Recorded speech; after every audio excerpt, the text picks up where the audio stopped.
सेवियं सावधाने सुभरीतिरं शारीरिकदातु महाबोधि बोधरूपं सकलं सदा वन्दामि सेवियं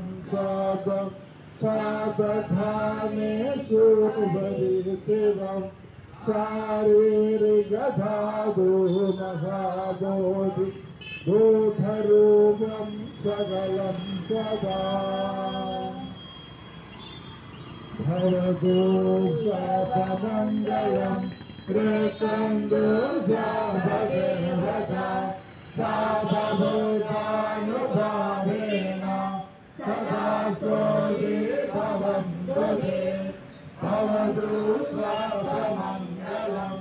कृतं भगवता साधधर्मानुभावेन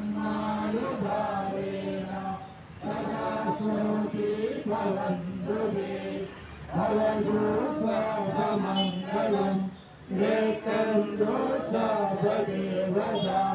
सर्वसङ्घानुभावेन सदा सोऽपि भवन्तु ते साधु साधु साधु